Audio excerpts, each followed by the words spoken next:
દોસ્તો, વિડીયોને અંત સુધી જરૂર જોજો. સત્ય હકીકત જાણીને તમારા પણ રોવાડા ઊભા થઈ જશે. મારા લગ્ન 7 છોકરાઓ સાથે થયા હતા. તે શરીરમાં એક તંદુરસ્ત અને હું એકદમ દુબળી પાતળી હતી. હું તેને કેવી રીતે સંભાળતી. પછી જ્યારે સુહાગરાતનો સમય આવ્યો ત્યારે બધાએ વારાફરતી મારી સાથે સુહાગરાત મનાવી અને પછી જે થયું તેનાથી મારી આંખમાં ધ્રુજી ઉઠી. મારો જન્મ એવા ખાનદાનમાં થયો હતો જ્યાં બધા ભાઈઓની એક જ દુલ્હન હોય.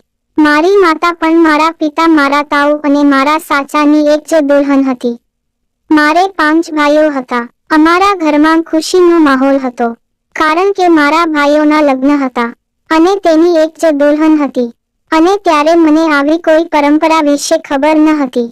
હું ખૂબ જ ખુશ હતી કે મારી 5 ભાભીઓ ઘરે આવશે, પણ આવી પરંપરા હોય છે તે જાણીને મને નવાઈ લાગી.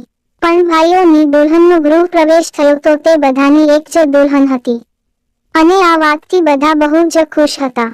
પણ હું વિચારતી હતી કે મારી બીજી 4 ભાભીઓ ક્યાં છે. પણ હું આ બધું ભૂલી ગઈ અને નાચવા લાગી. થોડા દિવસો આમ જ વીતી ગયા અને મેં બધા ભાઈઓને મારી ભાભી પાસે જતા જોયા. તે સમયે શિક્ષણ ન હતું અને જો થોડું હોતું તો તે ફક્ત છોકરાઓ માટે હોતું, છોકરીઓ માટે નહીં. થોડા દિવસો પછી મારી મિત્રની બહેનના લગ્ન હતા. તેના પપ્પા અને મારા પપ્પા સારા મિત્ર હતા. એટલા માટે અમારા આખા પરિવારને તેના લગ્નમાં આમંત્રણ આપવામાં આવ્યું હતું. હું પણ બધાની સાથે ત્યાં ગઈ અને ત્યાં પણ 3 દુલ્હા હતા. મને ફરી વિચાર આવ્યો કે અહીં તો એક છોકરીના જ લગ્ન છે તો દુલ્હા કેમ 3 છે. તેમના લગ્ન પછી હું ઘરે આવી અને જોયું કે મારી માતા બધા કામ કરીને બેઠી છે. તો મેં મારી માતાને પૂછવા શું છે, એક છોકરીના આટલા બધા વર કેવી રીતે હોઈ શકે. તો મારી માતાએ મને પ્રેમથી સમજાવ્યું કે દીકરી એ આપણા સમાજનો એક ભાગ છે જેમાં છોકરીઓનો સંબંધ જ્યાં નિશ્ચિત થાય છે તો તેના બધા ભાઈઓ સાથે પણ લગ્ન કરવામાં આવે છે. મેં મારી માતાને પૂછ્યું કે એક છોકરી આટલા બધા છોકરાઓને કેવી રીતે સંભાળી શકે. ત્યારે માએ કહ્યું, દીકરા હવે ગમે તે થાય આ બધું કરવું પડશે. હવે તે છોકરીના નસીબ પર નિર્ભર કરે છે કે તેના સાસરિયાઓમાં કેટલા ભાઈ છે. ત્યારે હું સમજી શકી નહીં અને ઊભી થઈને ચાલી ગઈ. થોડા દિવસો પછી જ્યારે હું 18 વર્ષની થઈ ત્યારે મારા ઘરમાં મારા લગ્ન વિશે ચર્ચા થવા લાગી.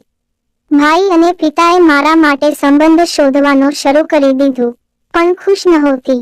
મારું હૃદય એટલું બધું નર્વસ હતું કારણ કે મને ખબર નહોતી કે મારા કેટલા છોકરાઓ સાથે લગ્ન થશે અને હું તે બધાને કેવી રીતે સંભળાવીશ. પણ મારું ક્યાં ચાલવાનું હતું તે જે થવાનું હતું, જે વડીલો ઈચ્છતા હતા. બીજા દિવસે હું મારી માં સાથે બેઠી હતી ત્યારે મારા મોટા ભાઈએ આવીને કહ્યું કે મંજુ માટે ખૂબ સારો પરિવાર મળ્યો છે અને જમીન પણ સારી છે. તે 7 ભાઈઓ છે. આ સાંભળતા જ મારા પગ નીચેથી જમીન સરકી ગઈ. 7 છોકરાઓને હું કેવી રીતે સંભાળીશ, બસ આ વિચારમાં ખોવાઈ ગયો હતી. હું વારંવાર આ સમાજને કોસતી હતી કે આ પરંપરા કોણે અને શા માટે બનાવી છે. અમારી છોકરીઓનું જરાય ધ્યાન નથી. કોઈને મેં આ લગ્ન ન કરવા માટે ઘણીવાર પ્રયત્નો કર્યા પણ કદાચ આ લગ્ન કરવાનું મારા નસીબમાં હતું. મેં મારી માતા અને ભાભી સાથે વાત કરી પરંતુ તેણે પણ મને કહ્યું કે હવે તારે આ સ્વીકારવું પડશે. મારી માં કહેવા લાગી કે હું અને તારા ભાભી પણ આ બધાનો સામનો કરી રહ્યા છીએ. શરૂઆતમાં તને થોડી પીડા થશે પરંતુ પછીથી તું જાતે જ સહન કરવાનું શીખી જઈશ. હું દુઃખી મન સાથે ત્યાંથી નીકળી ગઈ. હવે જેમ જેમ લગ્નના દિવસો નજીક આવી રહ્યા હતો તેમ તેમ હું ખૂબ જ ચિંતિત થતી હતી અને આખરે તે દિવસ આવી ગયો, એ દિવસે જેની દરેક છોકરીઓ રાહ જુએ છે. પણ મને આ દિવસ ગમતો ન હતો કારણ કે શરૂઆતથી જ મેં એક જ વ્યક્તિનું સપનું જોયું હતું. 7મું નહીં, બાકી બધા પોતપોતાના કામમાં વ્યસ્ત હતા. પોતપોતાની તૈયારી થઈ રહી હતી તો કોઈ જાન આવવાની તૈયારી કરી રહ્યું હતું. હું સૌથી સુંદર લાગતી હતી કારણ કે મારો રંગ ગોરો હતો અને લગ્નના કપડાં પહેરીને હું ખૂબ જ સુંદર લાગી રહી હતી. પણ મને મારી સુંદરતા દેખાતી ન હતી. હું ચિંતા હતી કે બધું કેવી રીતે થશે. પછી અચાનક આવા વિચારોમાં ડૂબી ગયેલું મારું મન કેટલીક છોકરીઓના અવાજેથી બહાર નીકળી ગયું. જેઓ કહી રહી હતી કે લગ્નની જાન આવી છે. ખાધા પીધા પછી મને મંડપમાં લઈ જવામાં આવી તો ત્યાં 7 વરરાજા બેઠા હતા અને મારા હૃદયના ધબકારા વધી ગયા અને હું કારણે કોઈ કરી શકતી નહોતી. પછી એ સાતે એક પછી એક મારા માથા પર સિંદૂર લગાવ્યું અને મારા ગળામાં મોટું મંગળસૂત્ર સાતે ભાઈઓએ પહેરાવ્યું અને ફેરા માટે મારા પલ્લુને તે સાતેના સાથે બાંધવામાં આવ્યું. પછી અમારા લગ્ન સંપન્ન થયા. મને મારા રૂમમાં લઈ જવામાં આવી. જ્યારે મારી ભાભી અને માતા અને અન્ય કેટલીક સ્ત્રીઓ હતી તેને મને કહ્યું, જો દીકરી, હવેથી તારી દુનિયા આ સાત સાથે જ છે. તારે તે લોકોને ક્યારેય નિરાશ ન કરવા અને તેમની સેવામાં ક્યારેય કોઈ ઉણપ દર્શાવી નહીં. તેમની સંભાળ રાખજે. બધાની વાત સાંભળી હું અંદરથી તૂટી રહી હતી. હું મારા સાસરે જવા માંગતી ન હતી, પરંતુ હું આ પરંપરાની સાંકળમાં એટલી ફસાઈ ગઈ હતી કે હું ઈચ્છવા છતાં પણ મારી જાતને મુક્ત કરી શકી નહીં. પછી વિદાય લેવાનો સમય આવ્યો અને બધાને મળ્યા પછી હું મારા સાસરે જવા નીકળી. મારા સાસરે પહોંચતા જ બધાએ ભોજન કર્યું અને બધી રસમ પૂરી કરવામાં આવી. આટલી સુંદર વહુ મળવાથી મારા સસરા અને સાસુ બહુ જ ખુશ હતા. જે લોકો આવ્યા હતા તે અને બધા મારા વિશે વાત કરતા હતા, પણ તેમના વખાણની મારા પર કોઈ અસર થતી ન હતી. હવે રાત થઈ ગઈ હતી. મને ફૂલોથી શણગારેલા અને અંતરથી સુગંધિત ભરેલા રૂમમાં લઈ જવામાં આવી અને મારો ઘૂંઘટ કાઢીને મને ત્યાં બેસાડી. પછી થોડા સમય પછી મારા મોટા પતિ આવ્યા અને મારી સાથે રાત મનાવી અને ચાલ્યા ગયા. હું દર્દથી રડી રહી હતી, પણ છતાં મેં મારી જાત પર કાબુ રાખ્યો અને મારા કપડાં વ્યવસ્થિત કરીને ફરી બેસી ગઈ. પછી મારો બીજો પતિ રૂમમાં આવ્યો અને તેને પણ મારી સાથે રાત વિતાવી. આ રીતે મારા બધા પતિઓએ મારી સાથે રાત મનાવી અને પછી હું ઊભી થઈને મને ઘરમાં કામે લગાવી દીધી. આખી રાતની પીડા મને કામ કરવાથી રોકી રહી હતી, પરંતુ હું કંઈ કરી શકી નહીં. પછી આવું દરરોજ થતું રહ્યું. આખી રાત મારા શરીરને મશીનની જેમ વાપરતા અને દિવસ દરમિયાન ઘરના કામથી મારી હાલત ખરાબ થઈ જતી હતી. પછી એક દિવસ મને મારા પિયર લઈ જવામાં આવી અને ત્યાં ગયા. પછી બધા લોકોએ મળ્યા પછી મને ખૂબ સારું લાગવા લાગ્યું, પરંતુ જ્યારે મેં મારી ભાભીને આ બધું કર્યું ત્યારે તેને મને દિલાસો આપી અને કહ્યું કે હું તારા ભાઈઓને આ વિશે વાત કરીશ. પછી મારા જવાનો સમય થઈ ગયો અને હું પછી મારા સાસરે આવી. મેં અને મારી ભાભી ત્યાં મારા ભાઈઓ સાથે વાત કરી અને તેમને મારા સાસુને કહ્યું કે અમારી મંજુ બહુ નબળી છે. તે હજી એક જ સમયે 7 લોકો સાથે સંબંધ બાંધવા માટે સક્ષમ નથી. તેથી કૃપા કરીને તેના પર થોડી દયા કરો. પછી મારા સાસુએ મારા પતિના દિવસો બાંધી દીધા કે એક પતિ મારી સાથે એક રાત રહી શકે છે અને આ રીતે દરેક પતિને અઠવાડિયામાં એકવાર મારી સાથે રહેવાનો વારો આવશે.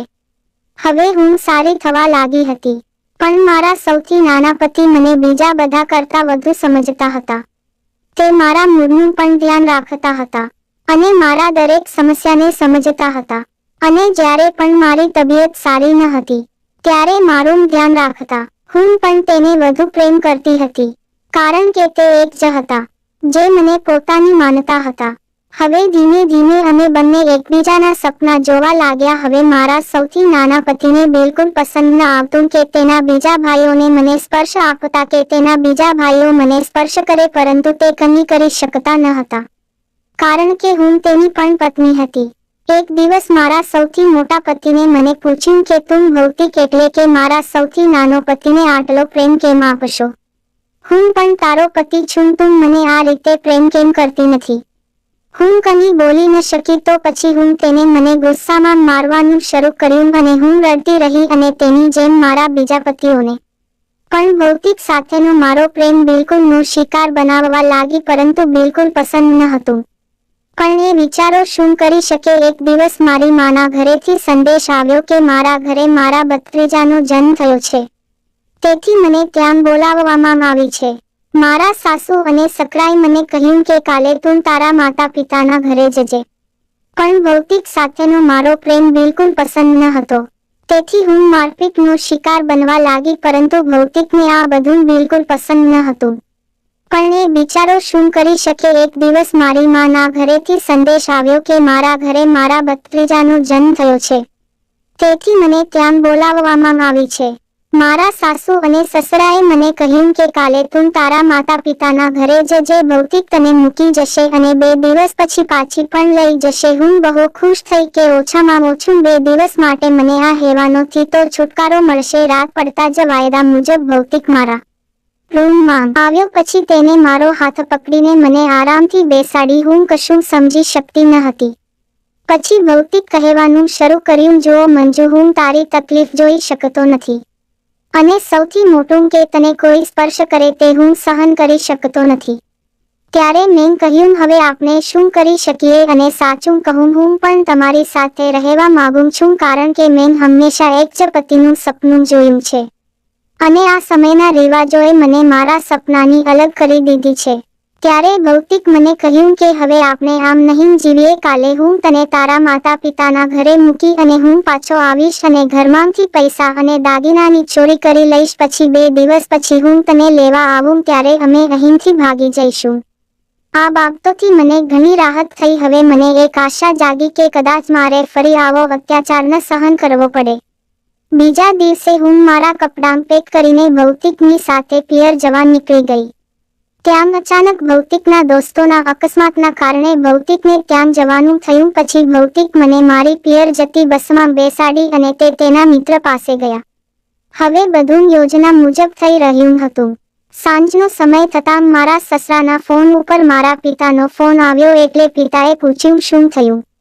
તમે મંજુને કેમ ન મોકલી? ત્યારે મારા સસરાએ કહ્યું કે તું શું વાત કરે છે? મંજુને તો સવારે જ બસમાં બેસાડી દીધી છે.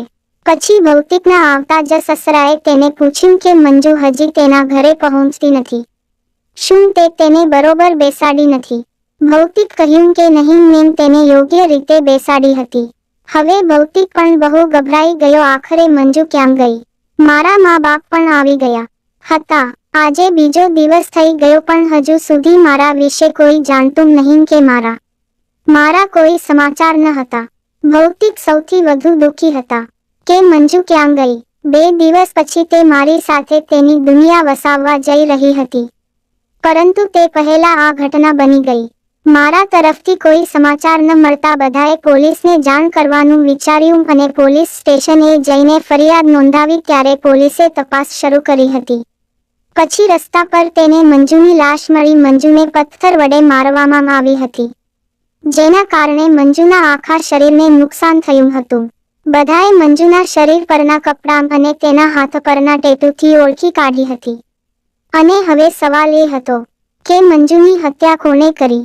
મંજુ જ્યારે અહીંથી ગઈ હતી ત્યારે તેને ગળામાં અનેક પ્રકારના ઘરેણાં પહેરેલા હતા, જે મૃતદેહ પર જોવા મળ્યા ન હતા.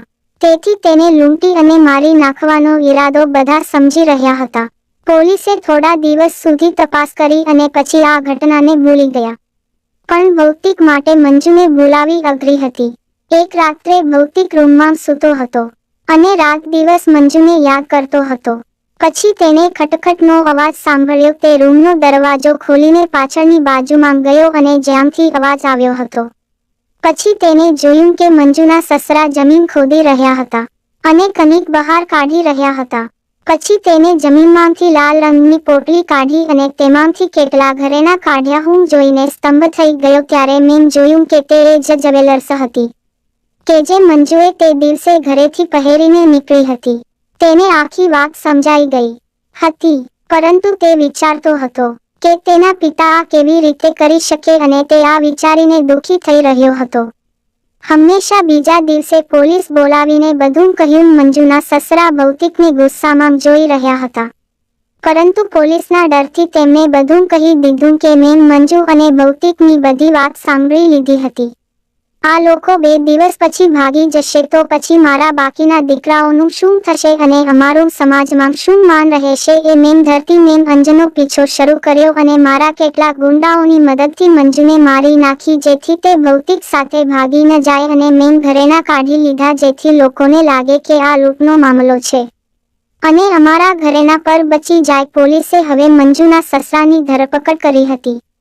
ભૌતિકની આંખોમાંથી આંસુ રોકાતા ન હતા કે આ કેવો રિવાજ છે જેના કારણે છોકરીઓને આટલું બધું સહન કરવું પડે છે અને જો તે જીવવા માંગે તો તેની હત્યા કરવામાં આવે છે. ભૌતિક હવે આખું જીવન અંજની યાદોને સમર્પિત કરી દીધું હતું. તો ભાઈઓ અને બહેનો, જો તમને મારી આજની વાર્તા પસંદ આવી હોય તો અમારી ચેનલને સબસ્ક્રાઇબ કરવાનું ભૂલતા નહીં. ખૂબ ખૂબ આભાર મિત્રો.